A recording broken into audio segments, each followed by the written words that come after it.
afternoon to you, 4 o'clock time for Sports4CLE. Thanks for joining us. Some more news coming out of the NFL owners' meetings in Florida. We'll deal with that in a little bit. But we begin number 2 overall. Just hearing a lot of different stuff.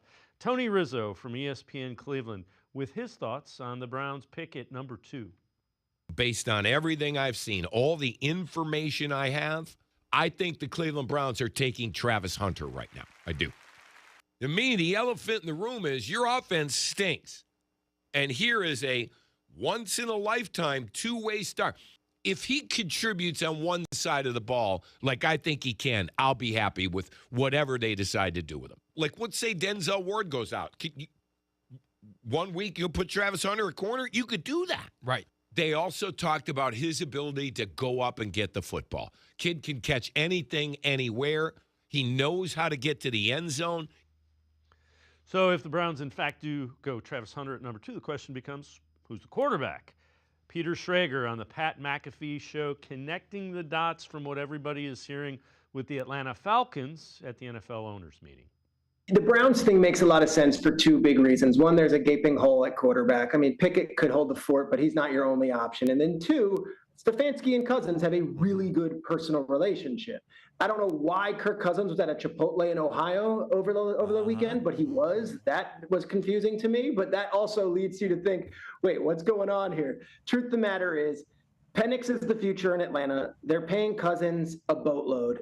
Can they figure something out contract-wise? And is it really logical to think that Kirk Cousins, who signed on to the Atlanta Falcons to be the starter of the Atlanta Falcons, is thrilled to be the backup next year and to be grooming Michael Penix for a team that didn't even make the playoffs this season?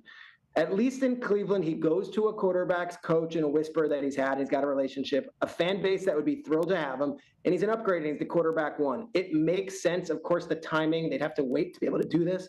But Myles Garrett, which, Pat, I was very vocal about on my last home, how we wasted an entire Super Bowl week listening to Myles Garrett talk about wanting to play for a Super Bowl champion. And you go on Radio Row and speak to anybody with a microphone, how all he wants to do is raise a Lombardi and then 2 weeks later get $40 million and sign and say, I want to be in Cleveland, actually.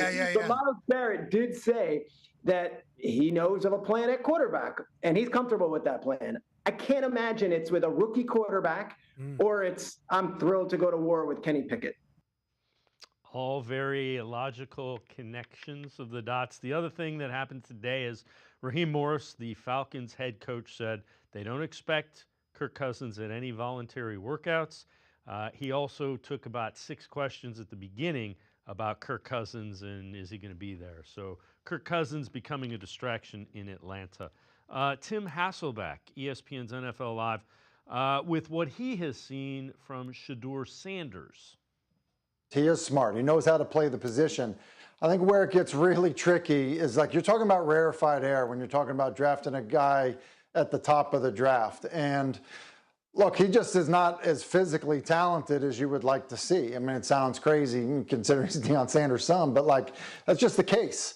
And so, look, my comp on Shedeur Sanders has kind of been in that, like, Andy Dalton range. People have compared him to Kirk Cousins. Look, those are compliments. Both of those guys have thrown for over 250 touchdowns through their NFL career. Both of those guys have led teams to the playoffs.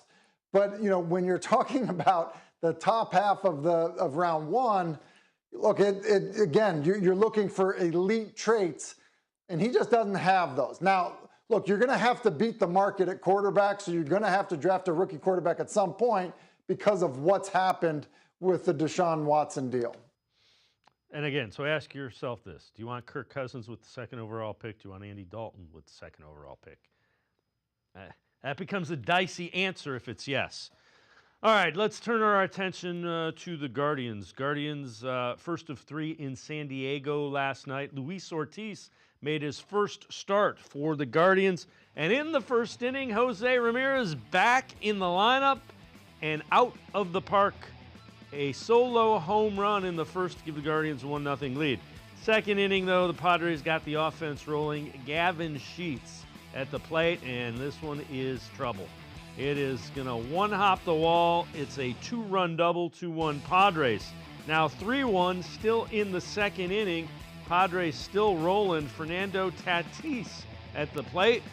And that is going to be a sharp single out into left center, plating another 4-1 Padres with the lead. But in the third, Austin Hedges, a home run out into the left field seats to cut the lead to 4-2. But the Guardians could get no closer. Fifth inning, Gavin Sheets again, another 2-run double that made it 6-2. Padres go on to win the first game of the series, 7-2. Stephen Vogt with the start by Luis Ortiz. I think we saw signs of what we've been seeing during spring training. When he's attacking the zone and aggressive with his pitches, he was getting weak contact and quick outs. Unfortunately, we fall behind, give up a few walks. It prevents or it causes traffic, and then when they do put the ball in play, they get runs. So we saw a lot of good things out of Luis tonight, and hopefully continue to work to stay in the zone a lot more often. It's clearly interference. And then I asked about the balk, and they all had him stepping off before he, turned. So obviously I haven't seen a replay, but that was a big moment in the game, big mistake on our part. But we want our guys aggressive. We want them to err on the side of aggression. We can always talk about afterwards, but it's just an unfortunate play that halted us right there. That's Jose. Says I'm good to go, and then he goes out 3 hits, makes a couple really nice plays in the field. That's what elite players do. And Jose had a great night. I trust our players to go out and play and be themselves. And particularly with Jose, Carlos, those guys that have, Hedgie, the guys that have been around a long time. You put full trust into what they're saying. So, and that goes with our young guys too. I trust them a lot. Same two teams tonight in San Diego. Logan Allen, who had a great spring, makes his first start against Michael King, who is lining up to be the ace of the Padres staff. On to the Cavaliers. 7 games left in the regular season. Cavs with a 4-game lead over the Celtics for the top spot in the Eastern Conference. Means the magic number to clinch the East and home court advantage through the Eastern Conference Finals is 4. National NBA analyst Brian Windhorst with his thoughts on the Cavs in this year's playoffs. I'm as excited about this Cavs postseason is arguably I've ever been about a Cavs team. Wow. So, because I do believe that their top end is so special. I was talking to a long-time GM just in the last couple of days. What he was saying to me is he goes, we value, and this is this team's metrics, whatever, I don't know what they put into it, but he was saying to me, we value the Cavs as having 3 players worth $45 million a year or more. Obviously, these teams have ways that they evaluate players, and they evaluate them based on how much they're worth their salary. He goes, you go look at our metrics in the last 10 years, teams that have that kind of talent win the championship. And so this is a championship level team. I honestly believe that. I don't know if they will win it because there are at least 2 other teams that rank with them or higher than them on the scale. Yeah. But this is a team that can win the championship. I say that with 0 qualifications. Cavs will be back at it against the Knicks Wednesday. We are going to step aside, take a quick timeout. Fred Greetham, senior analyst for the Orange and Brown Report. We are talking Browns coming up on Sports4CLE. Stay with us. The Ohio Lottery Partners in Education program is dedicated to recognizing exceptional students, teachers, and schools throughout Ohio. Scan the QR code on screen to nominate students and teachers as Academic All-Stars and Teachers of the Month. They must be currently enrolled or teach in grades K through 12. Is your K through 12 school developing students' literacy skills to achieve success in reading? If so, you can nominate your school for the School of the Year. Students can win $100, teachers can win $500, and schools can win $2,500. Scan the QR code, fill out the forms, and nominate deserving students, teachers, and schools today. The Ohio Lottery Partners in Education program takes pride in honoring exceptional students, teachers, and schools across Ohio. Submit your nomination today. It's fun, fast, and free.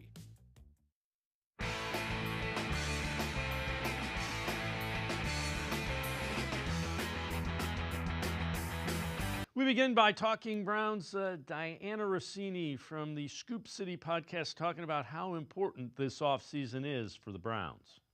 Then you have the Cleveland Browns, right, who it just appeared for weeks that they were definitely going to go quarterback. It just made sense. We know what the situation is with Deshaun. And then they go and sign Kenny Pickett. So how much does that change what they want to do in this draft? Is there a quarterback that they love? Stefanski was asked about it, and yes, he did speak very highly of Kenny Pickett, but he also shared that they're going to be meeting with Shedeur Sanders later this week in connection with his pro day. So they're obviously doing some homework here and trying to figure out if he meets the level of quarterback play that Kevin Stefanski is looking for. And I do think there's a lot of pressure on Cleveland right now to get this right. And I don't know if you would define right as getting the right quarterback here or making the pick of the best player available. And going back to what you said, we know who those guys would be. Yeah. And it's a win-win if you get one of them, one of the best players available in this draft. With that, let's welcome in Fred Greetham, senior analyst for the Orange and Brown Report. So, Fred, we'll get to that question in a minute. I think it's really interesting. But I know you wrote an article about what Jimmy Haslam said yesterday, that the Browns won't force a quarterback at number 2 and they'll be patient. Take us through that article, just your thoughts on that. Well, I think he took out the teeth on that Stefanski and Barry are under the make it or break it year when he said we're not going to force a quarterback at 2, and it might take a year or 2 to find the right one, but we got to find the right one. So to me, if you don't have the gun to your head that you have to get the quarterback right now, I think that changes things, at least the perspective. Those 2 might not even ever have been under the gun to win this year, but for Stefanski to publicly, or for Haslam to say it publicly, I think that just, to me, it tells me that the pressure's off taking a quarterback at 2 if you don't really believe in him. If you feel like you can get Abdul Carter or Travis Hunter, who are generational type players, you don't have to force the quarterback, and you maybe can trade back up or take one a second round, something like that. So I think it was significant more from just hearing the owner say that to kind of take the teeth out of the narrative that if they don't win right now this year, they are gone, because it doesn't sound like that at all, whether people like that or not. So you and I have both said that they have to get it right, and I think Diana Rossini touched on it in what we heard. Do they have to get 2 right? Do they have to get the draft right? Do they have to get the quarterback right? Is there a pecking order to that?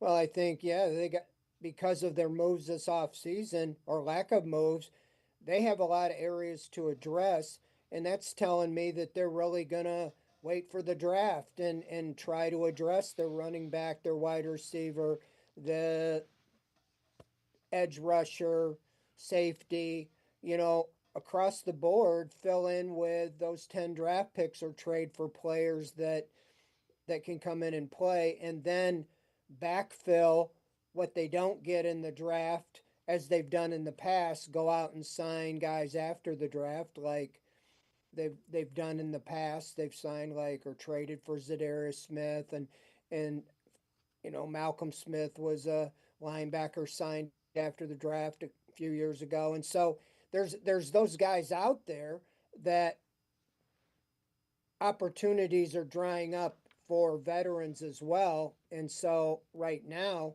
after the draft is when they would fill in what they need. But as far as needing impact players now, it looks like they're really planning on stocking up in the draft, and that's a good thing. They haven't really had a big draft, but they definitely have to nail it. But I would say the quarterback. That's why I've talked on here for so long, Dave, is that I feel if you were to get the quarterback, get a guy that that can step in and be the starter, then you can draft whoever. You're not forced to take a quarterback if you don't love him. I mean, the prevailing thought is Cam Ward is the guy, but I don't know if the Browns truly feel that. But if they do truly feel that, and he's the only one, and the Titans take him, then you don't take Shedeur Sanders just because he's there if you don't think he is separated from the rest of the group or even as good as another other options, and that's where you keep hearing the Kirk Cousins smoke, and it's dialing up a little bit.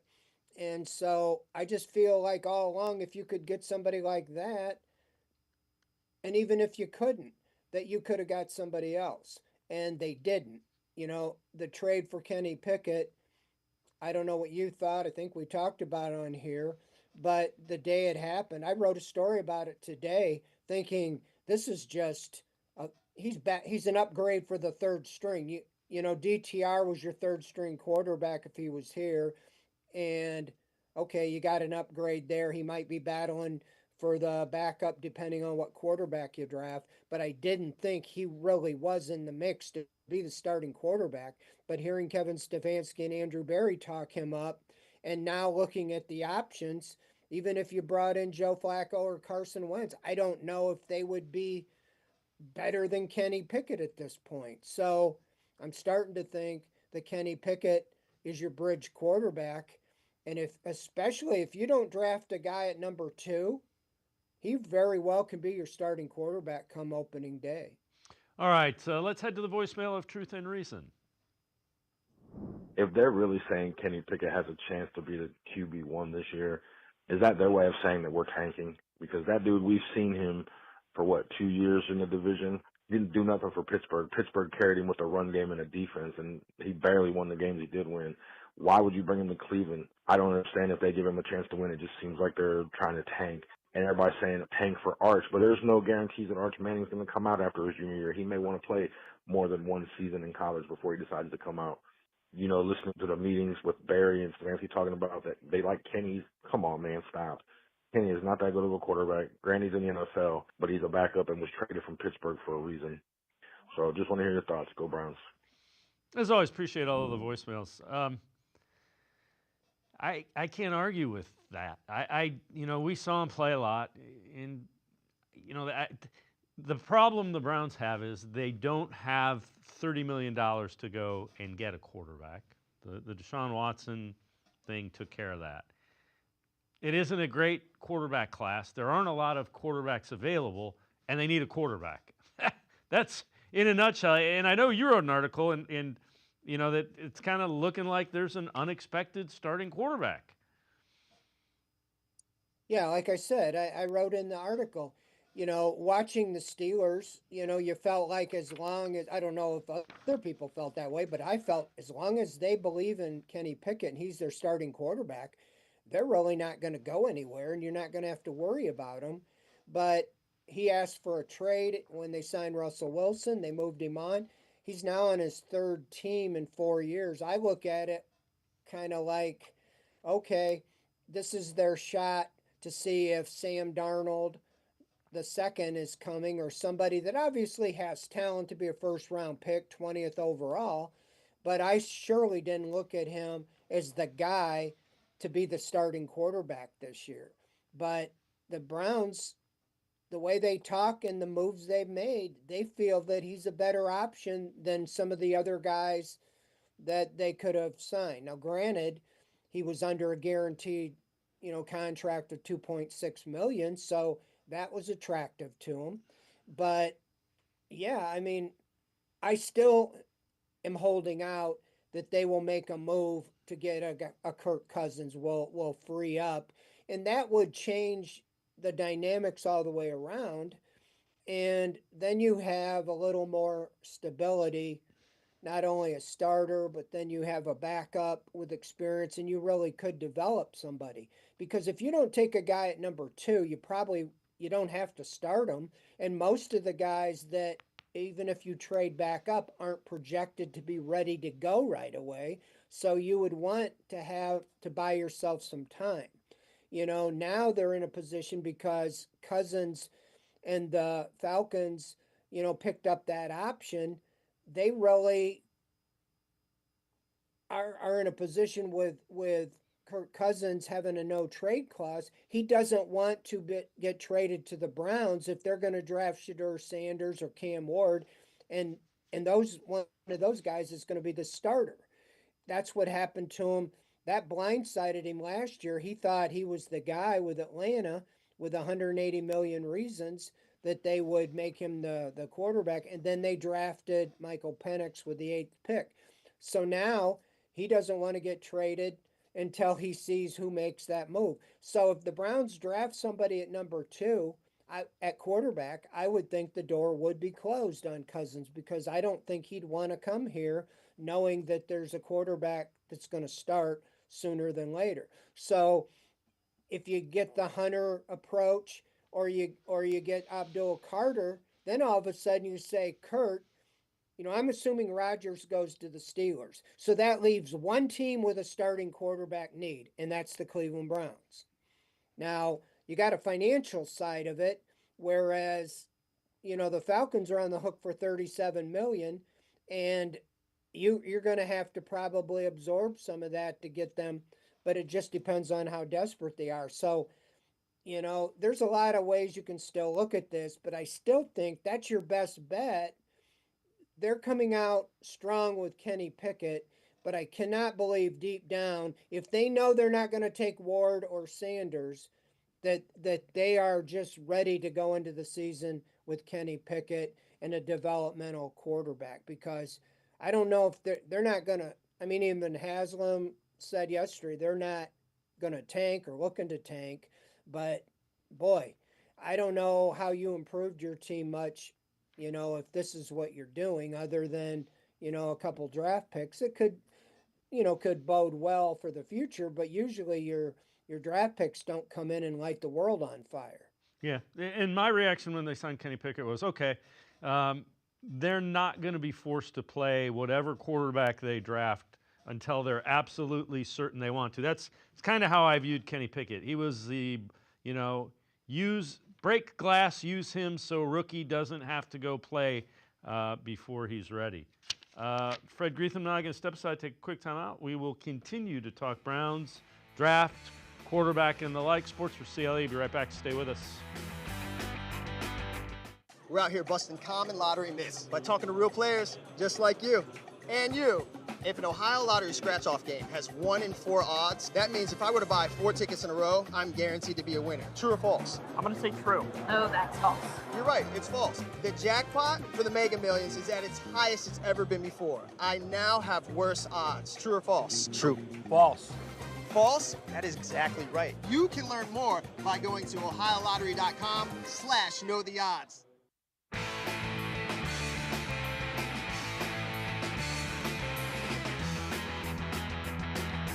We continue talking Browns with Fred Greetham, senior analyst for the Orange and Brown Report. Mike Garafolo, Ian Rappaport, Tom Pelissaro today from the owners' meeting in Florida, talking about Kirk Cousins and what they heard from Falcons head coach Raheem Morris. Raheem Morris, Falcons head coach, walks into the room and is asked, about 6 or 7 questions right off the bat about his backup quarterback. And it's not like he doesn't have a first-round drafted quarterback last year. Kirk Cousins, Morris saying what the Falcons have said all offseason, that they would welcome Kirk Cousins back as their backup quarterback. Do we believe that necessarily? I don't know. But he said all conversations so far between Kirk and the organization have been great. If there is an opportunity that works for both sides, a trade, they will explore that. But I don't expect that to happen before the draft. Well, the Falcons have been very forthright. They have been honest. They are planning for Kirk Cousins to be their backup quarterback. Now, that might not be the case after round 1 of the draft, because at that point, we will find out whether or not certain teams, let's say maybe the Browns would be one of them, draft a quarterback in the first round. If they do not, then trading for Kirk Cousins, a new team eating some of the salary, would at least become plausible. And that seems to be what the Atlanta Falcons are waiting on, which is some team to come in and take a little bit of the salary, give a draft pick, take a highly paid backup off their hands. To Mike's point of 6 to 7 questions to Raheem Morris about his backup quarterback, this is, in fact, part of the argument for trading Kirk Cousins is perpetual questions through the entire offseason when you want the focus on Michael Penix, building an offense around him, his development, what he's going to do for the team, and instead every day it's, is there any update on Kirk? And Fred, that's a very valid point. At some point, Kirk Cousins becomes a distraction for the Falcons. Well, he's already not going to be there for the OTAs in the offseason. He's even said that. If anything, he would show up for the mandatory minicamp, but he's going to be disengaged So that's where, everybody I talked to at the NFL Combine that kind of had an ear to the ground said the same thing. There's no way they're going to pay the $10 million bonus. Well, they did. And so they've dug in. And when we look at this musical chair game, like I said, you almost, if you believe that Cousins would be a better option than Kenny Pickett for the Browns, you almost want Aaron Rodgers to sign with the Steelers and soon, because right now there's two teams that need a starting caliber quarterback, and that's the Steelers and the Browns. And if Rodgers retires or turns them down, then they're going to be right in the same situation as the Browns, but in a worse situation, you could argue, because they have Mason Rudolph as the only quarterback, and they don't pick till 21st in the first round. So at least the Browns would know, okay, we can take a quarterback with the second overall pick. At least we have that option, whereas the Steelers wouldn't, and they would be bidding with you and probably have more ammunition, and appealing with a starting job and DK Metcalf and Pickens and things like that for Cousins, because again, he has a no trade clause. So I think if you would like, to have him waive the clause, he probably needs to see that you got a clear path to be the starter.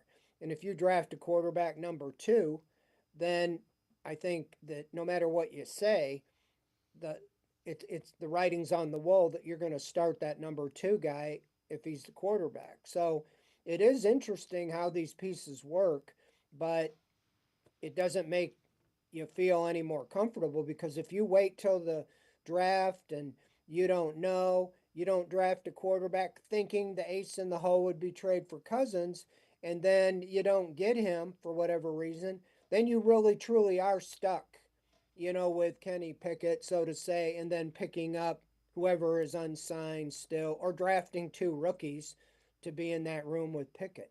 So I guess that's why everybody kind of wants this to come to fruition. But I can see from Cousins' standpoint why this would probably go until the draft before he even, would agree to a trade.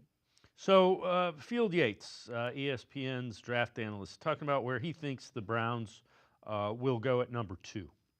I still believe the Browns are less likely to pick a quarterback than they are likely to take a quarterback. We shall see, but the indications continue to point towards one of Abdul Carter and Travis Hunter. I just think right now my lean is a little bit in the direction of Abdul Carter, but I'd be lying if I said that the winds haven't shifted a bit more in the direction towards Travis Hunter. And Fred, I guess it depends on how you view Travis Hunter. If Travis Hunter can come in and be a high-end receiver, why wouldn't you pick him? This team is lacking so much at the playmaker. Tell me who's a playmaker. I guess I'll listen to Jerry Jeudy. David Njoku, if he's healthy, that's it.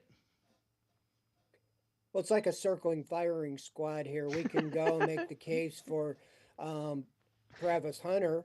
There you have your top receiver, and maybe even your bookend opposite Denzel Ward, because we're not been that impressed lately of Greg Newsome, and MJ Emerson. And so you got maybe a 2-way performer there. But then you can make the case, man, if Abdul Carter is like Micah Parsons and you have, 2 game records now, you can make the case there. But then it comes back to your offense scored 15 points a game. So you need playmakers on offense, but it all starts with your trigger man, that quarterback. And we saw clearly that Jameis Winston was a much better alternative than what we saw before he played and after he played.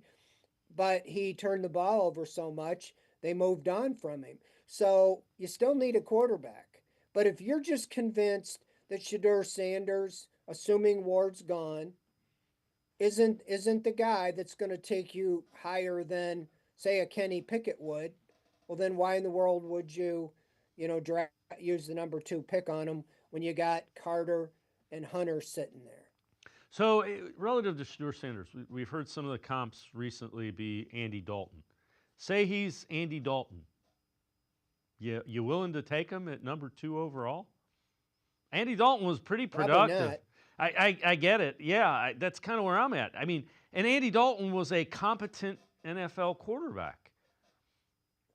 Yeah, it's why it's so hard, to get it right. And, right now, unless Joe Flacco came back, they're going to be starting their 41st quarterback in September since '99. And that's unfathomable. You think about that, a franchise quarterback, plays 10 to 15 years, and you would add 41, in over 20 years. So that's why it's so difficult, and that's why I've emphasized it the whole offseason. I get it. We don't know how aggressive the Browns were in going after Geno Smith when he became available, or any of the other guys. Not that they're the be-all, end-all, the Sam Darnold as a free agent, or where these all have been, but they're sitting here now basically one of 2 teams without a starting quarterback. And maybe that's why the talk about Kenny Pickett so much, getting fans ready for that possibility. But I still don't totally believe it. I keep feeling like somehow, some way, they can figure out the money side of it. I know that they're tight against it, but they're very good at restructuring deals, and I think they could do that with Cousins. And, even our salary cap guy said they can make it work for like a 2-year, and that would allow you to develop, whether it be Pickett or a rookie you draft. And so they just got to get it solidified. And I have to think that a guy like Cousins would be valuable enough to allow you to go get Hunter and allow you, or Carter, and take the pressure off the quarterback drafting and take a guy truly you want, And if you want to trade back up and get a Dart, okay, or Milroe, okay. You got a guy in place for a couple years. And if he struggles, you got some alternatives. But I just can't see it relying totally on a rookie right now. Fred Greetham, senior analyst for the Orange and Brown Report, is always great stuff. Appreciate the time and the insight. Thanks very much, Fred. It's always great, Dave. Thanks for having me on. Fred Greetham, make sure you check him out. Great stuff with the Orange and Brown Report. He is the senior analyst. We're going to step aside, take a quick time out. We continue talking Browns. Jake Burns from BrownsFilmBreakdown.com straight ahead. Stay with us. Come back to go forward. Back to learning new things. Back to pursuing your dreams. Tri-C has flexible learning options to fit your life. And every year, more than 1,000 local companies provide Tri-C students with real-world learning. The right education can boost your lifetime earning power by hundreds of thousands of dollars. Start now with a college education you can afford. Tri-C, where futures begin.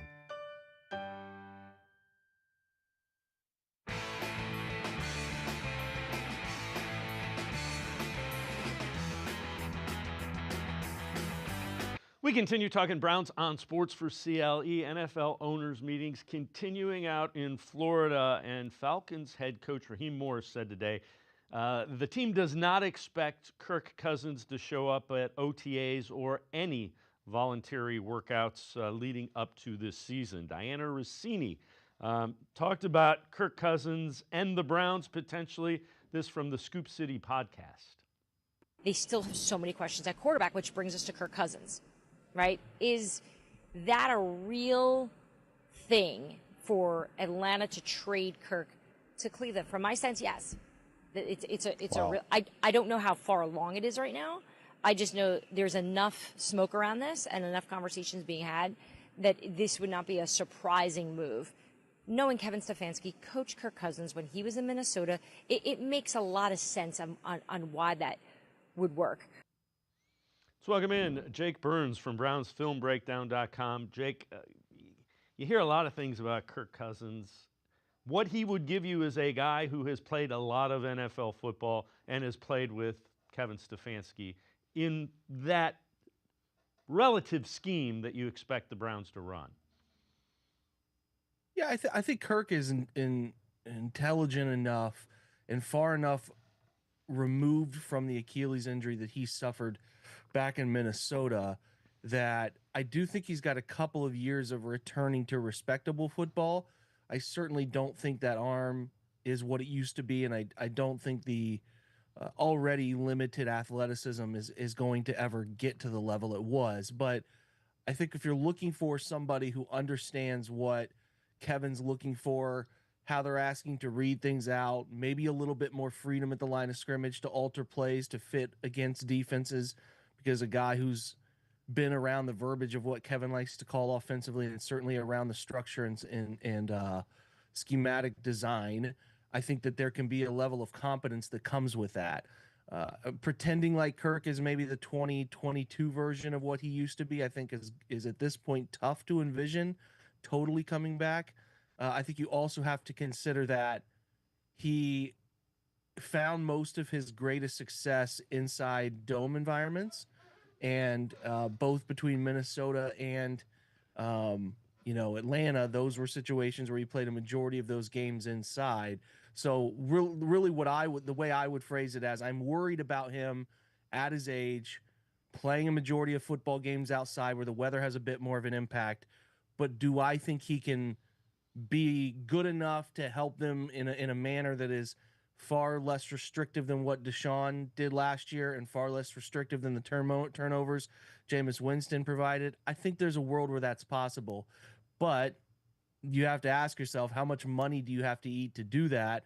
And then ultimately, if you're eating a lot of the money to do that, if you're not, maybe Atlanta's eating that money, what draft pick are you giving up to make that happen? So I don't think it's a slam dunk. I think Kirk wants to play, and I think he can provide a level of play that's better than who's on the market right now, to be very clear.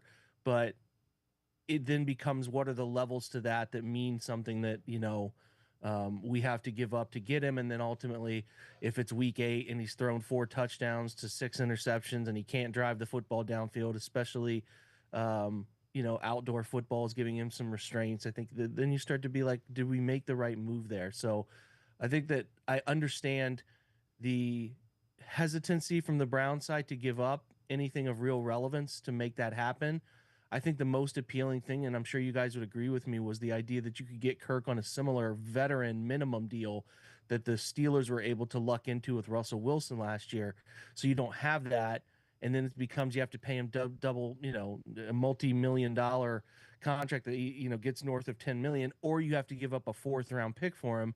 That's where it's not quite as comfortable. I think, again, house money situation where you're offset language, he gets a minimum contract and he's just collecting money from Atlanta still, different discussion. But a discussion around a draft pick that is meaningful or, eating into a large amount of your cap that you're uncomfortable with, then it's tough. So I think that I respect what Diana is saying. I just feel like that whole situation is a little dicier than we want to believe. And I think what was reported a couple weeks ago about Kirk waiting until after the draft to sort of scout out what places he would be willing to be traded to with his no trade clause, I think that's the most logical thing. Who really needs a quarterback post-draft because they didn't get a guy in that draft, and then kind of going from there so that he's not blindsided or put into another situation where Michael Penix is a player that they select and it's just your season is a countdown to the next guy. I think he wants a chance to get that long-term 16, 17 game start. But again, how likely is that, and how willing is Atlanta, who's playing hardball here, to come off that player? All right, so the Browns need something offensively. Take a look at this. They have struggled to score points. This is how many times since 2021 they have been held to 21 points or less. In 2021, 9 games under 21 points. 2022, 8 games under 21 points. 2023, 9 games under 21 points. That includes the playoffs. And then 2024, 14 games under 21 points. With a young or NFL average quarterback, you're going to need a lot of pieces to surround them to have success. Here's what the Browns have as of now, and it's not great. Kenny Pickett's the quarterback. Ford and Pierre Strong are the running backs who have any NFL experience. You've got Jerry Jeudy, Cedric Tillman, David Bell. You could throw Jamari Thrash in there, but he hasn't done a lot in the regular season. David Njoku. bottom line is, man, where are you going to find points? And there's a lot of areas that need an infusion of talent in that skill room, the skill position guys. Yeah, no, it's a reason why I think Abdul Carter is going to be a really good football player in the NFL. I don't have much a doubt of that. I just have a hard time envisioning how they're going about the top of the draft, passing on either a quarterback, which that's fine. Jimmy Haslam spoke about this yesterday. I'm sure you guys covered it. The desire to take a quarterback is not something that they're pressing on this group because they still want to remain patient and not force a decision similar to how they forced the Deshaun Watson thing. But you can't ignore the fact you were at one of the NFL's worst offenses in the last 15 years last year. And if you backtrack it, totally understanding that 22 had a slew of injuries to Baker Mayfield. 21 had the Mayfield injuries that cost him the season. Essentially, the shoulder was really prohibitive for him. 22 was a suspended Deshaun Watson season. And then when Watson came back, it was really, really rusty. And then in obviously in 23, they dealt with all of his injuries and tried to piece it together with fifth string tackles and, quarterback rotation until Joe Flacco sort of stabilized things. But this is a pattern that is really concerning. And to the point of what you put up on the screen, they need investments in this offense to get better. Free agency wasn't going to provide many of those answers. And you look at the draft, though, you do feel like, I think if you're looking at it right now, I've been on this train for a couple months, that Travis Hunter makes the most logical sense for them because I think he's a very dynamic receiver. And in the worst case scenario, and this is loosely labeling it worst case scenario, if he's just more predominantly a cornerback, that's not a position that you're in a rough spot to select because Denzel Ward is really, really good, one of the NFL's best, but has got a problem with concussions, we all know, and obviously has dealt with some of his own injury issues, soft tissue stuff that's come up, missed some games here and there. Martin Emerson took steps back, we know, and then obviously Greg Newsome's maybe here for another year. So it's like it's two positions that the Browns need more than pass rush. A pass rush is something that they've been actually able to find really adequately on the low end free agent market or the low end trade market, and they've drafted that position fairly well in the middle late rounds, finding answers like Alex Wright and Isaiah McGuire. So like I'm looking at offense, like I'm almost borderline willing to spend every pick there. If you really like Colston Loveland at pick 33, or you want to take a swing on Jalen Milroe, you could use another offensive tackle. I know that wasn't even in the listing there, but it's why Hunter makes the most sense at 2 if you're not in love with Shedeur Sanders or Cam Ward doesn't fall, right? So that's the thing that makes the most sense to me.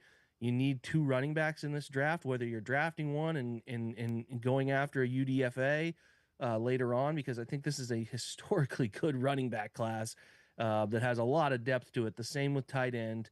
So there are chances to solve these things in the draft. It's hard to bank on that because you can never really bank on young NFL players to come in and make impacts. But I do think that some things will happen after the draft. I think Nick's situation, Chubb's situation is probably a post-draft who didn't get the running backs they were most interested in. If Cleveland doesn't get a second one they feel really good about in that draft or in the UDFA free bid scenario, then there's probably a world where Nick comes back and they give him that veteran laden contract that allows the Browns to pay him a little bit more than everybody else does, but it doesn't hinder the cap in the same way. So I think there's some pathways to getting those names to look a little better for us.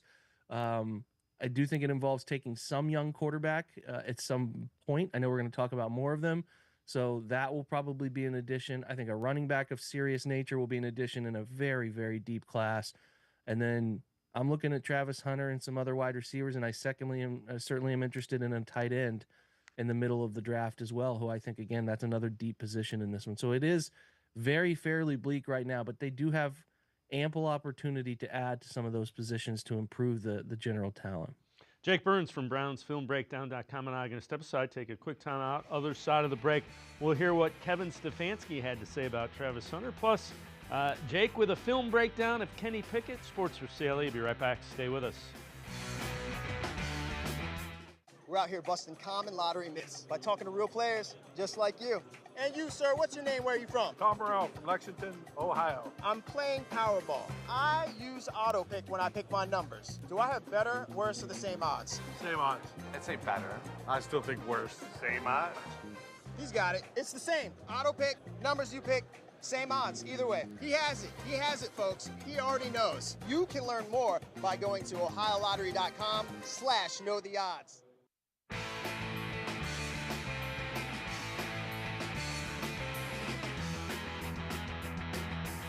We continue talking Browns with Jake Burns from BrownsFilmBreakdown.com. Yesterday at the NFL owners meeting, Kevin Stefanski asked about Travis Hunter from Colorado.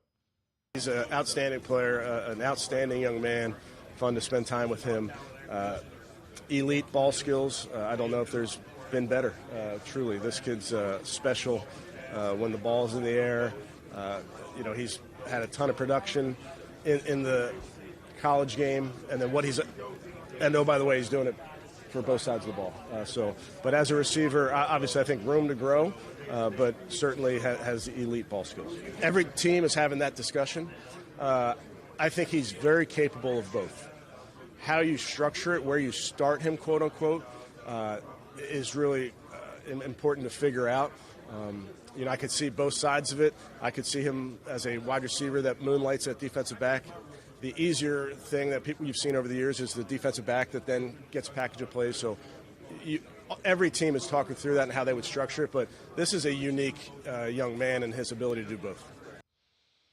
Jake, the concern I've always had about him, the game plans are so intense and specific.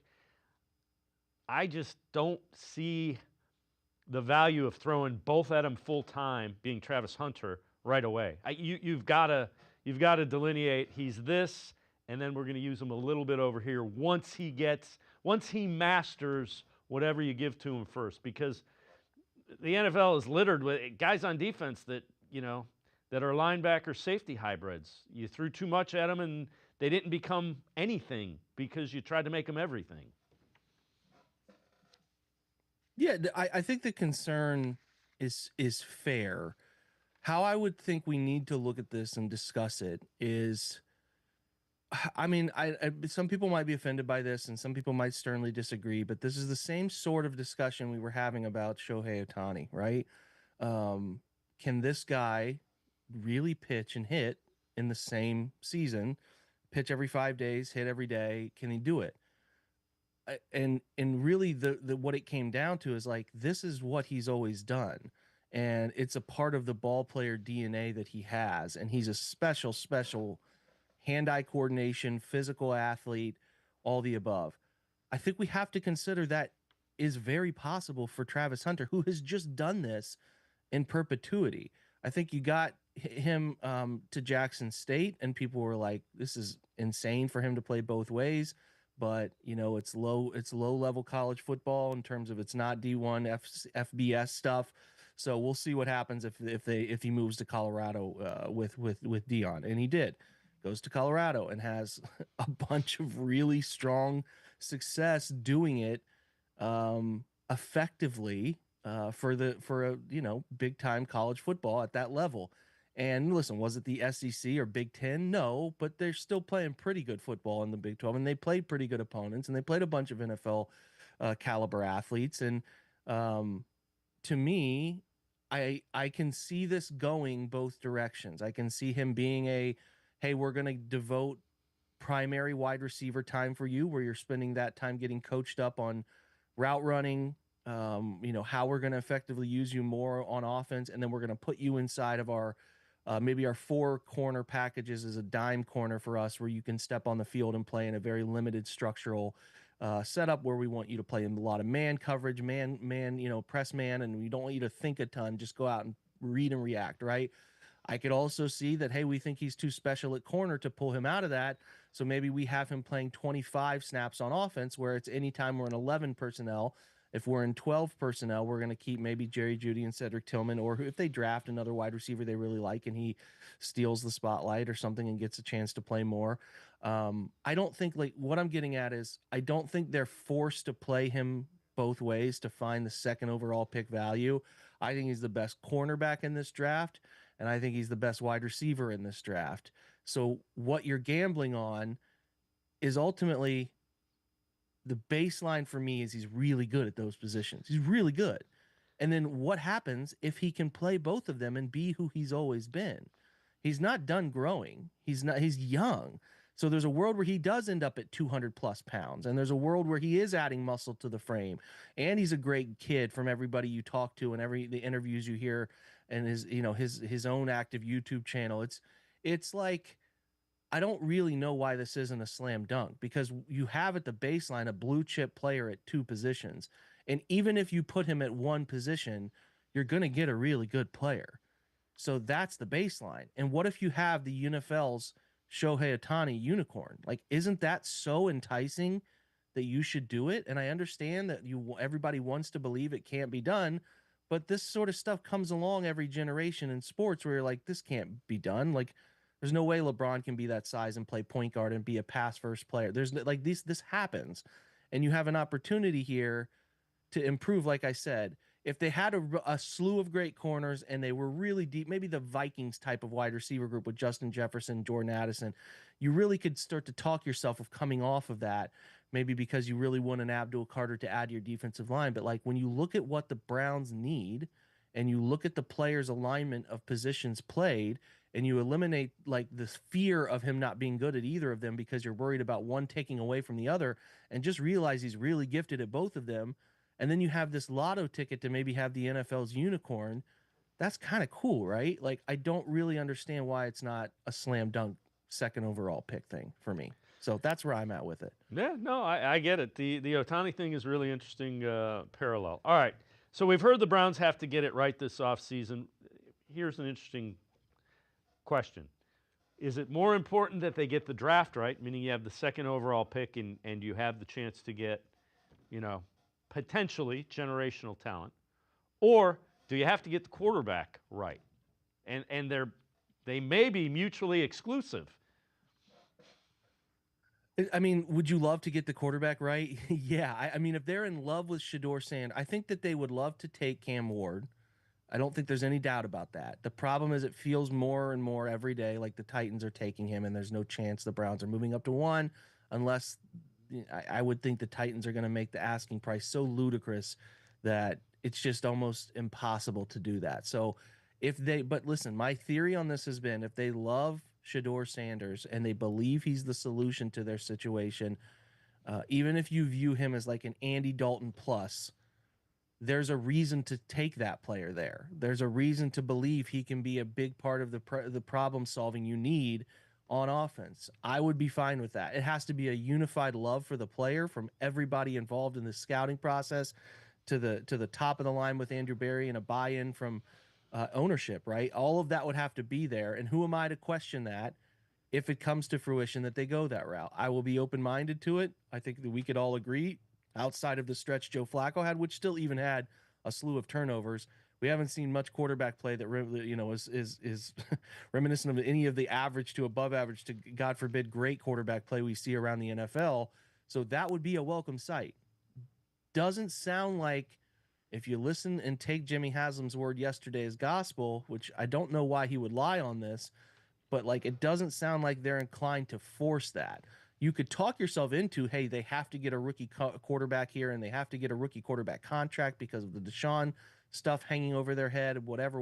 Like, it's not hard to get to the point where you feel like they are backed into a corner, but everything they're saying collectively, between Jimmy down to Kevin, is we're not going to force ourselves to pick somebody we don't believe in.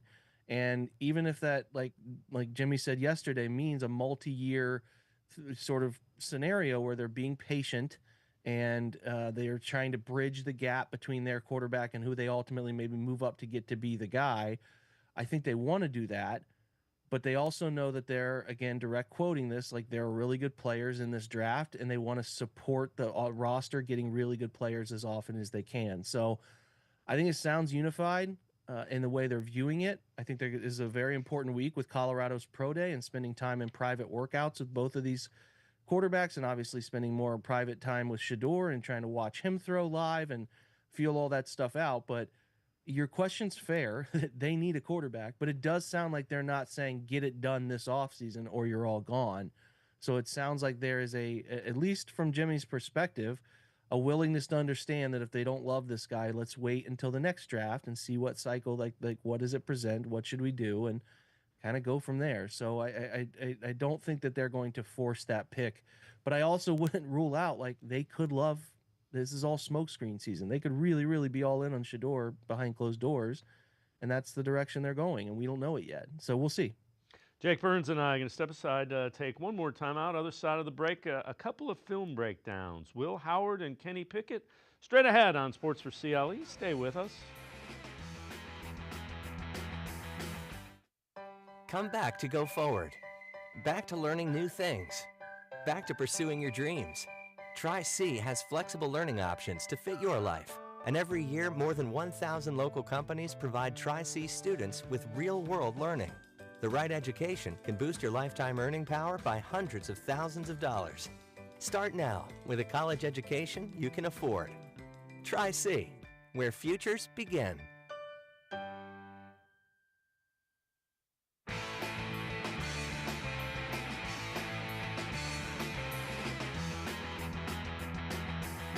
We continue talking Browns with Jake Burns from BrownsFilmBreakdown.com. Let's head to the voicemail of Truth and Reason. Hey, Dave, love the show. Just have a quick question for you. So I've been seeing some things after the Ohio State Pro Day where they're saying Will Howard could jump into the first round or possibly early second. Is that a smokescreen or is that real? Just want to hear your thoughts. Go Browns.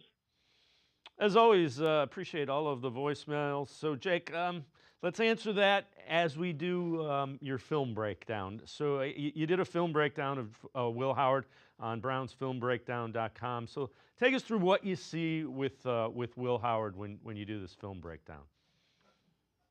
I think Will's one of the better deep ball throwers in the draft. Like, his accuracy on downfield throws, putting it in a bucket, is one of the better ones that you will see in this class.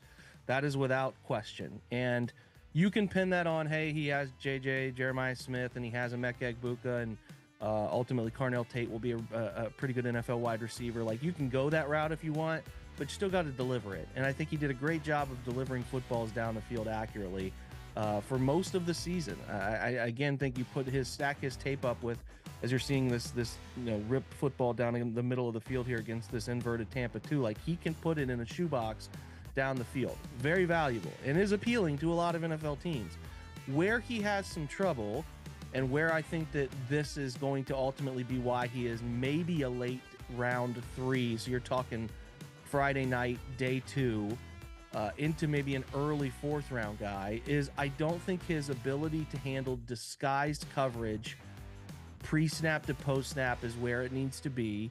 I think if you muddy the picture on him and change it, I think he gets a little out of sorts. And I think against pressure looks where he doesn't have an immediate answer, his ability to get to 1 to 2 and to see through what his brain thinks initially is going to be open versus what a defense maybe jumps to is a concern area. And I don't think he stares down the barrel the way the best in the class do against free rushers and deliver a football again, accurately and making the best decision. So, like, you're seeing a lot of these early parts of this film breakdown are straight drops, delivering it downfield, a lot of outside the numbers throws. Very good at it, very adept. And in the playoffs, what was more appealing is that he had more of a willingness to throw the football between the numbers, almost in between the hashes, which was a welcome sight from his early season charting, which did not have very much of that in between the tackle box, driven down the middle of the field type stuff. So there were steps in the right direction, but I have a lot of concerns about how talented is the football, how talented is the arm to drive the football to the intermediate levels, not throwing fade balls up the sideline or throwing post routes deep over the middle, but how effective is he ripping the football over the middle? How effective is that arm? And then obviously I think how well does he handle pressure in those moments where he's got to stand in there, take a hit and deliver a throw? And then my chief concern with him is the NFL gets more complex than any level of football with manipulating coverage and making it look like one thing and turning it into something else. And that was a chief concern area for him. So a lot to like about Will. I think he's a great underrated good athlete. I think he can run the football a little bit for your scheme too. And from everything you see here, Reed, he is a great person and a great leader that gets people to buy into him very quickly.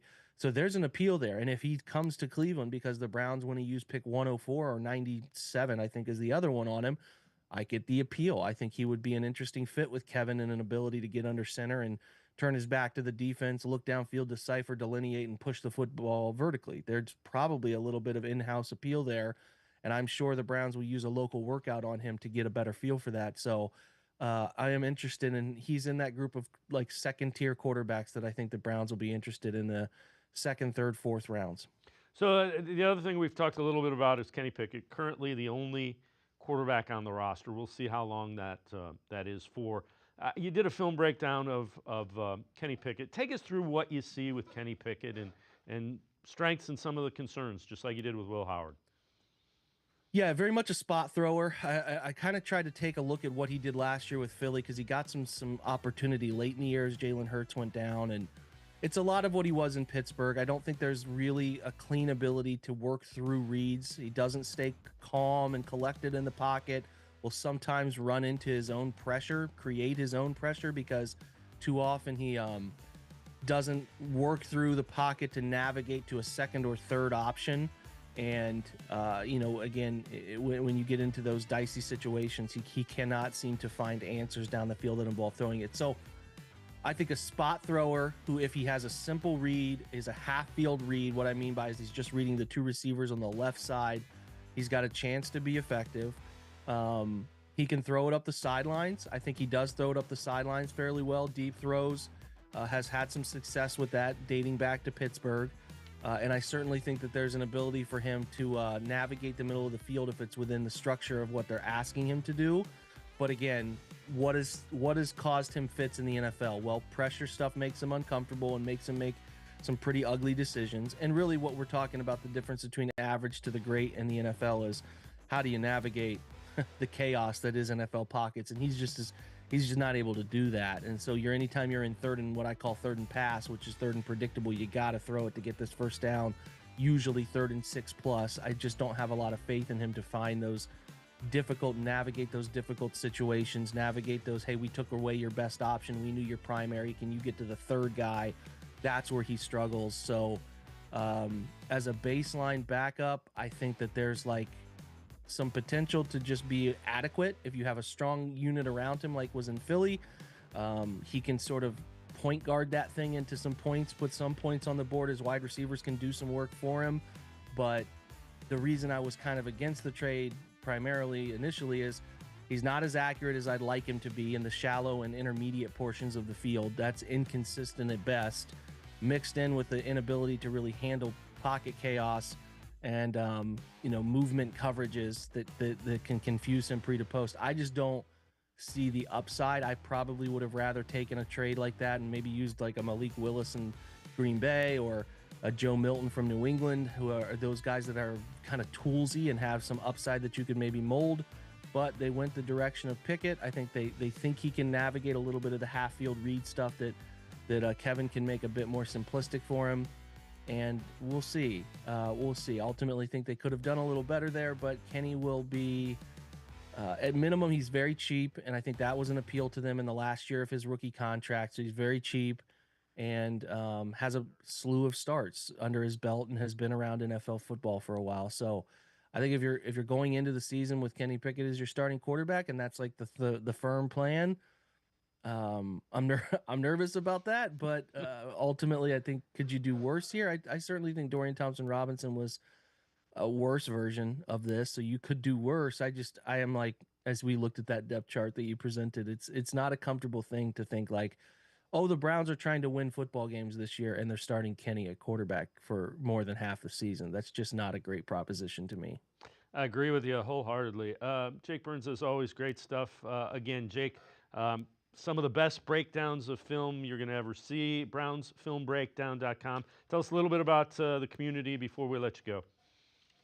Yeah, no, that's great. Thanks for giving me the opportunity. Yeah, we've got a growing group of upward of 2,500 people that are with the website and just talking Browns every single day. And there's a great chat feature that we have that bring in discussions and forums, and we do a podcast every day.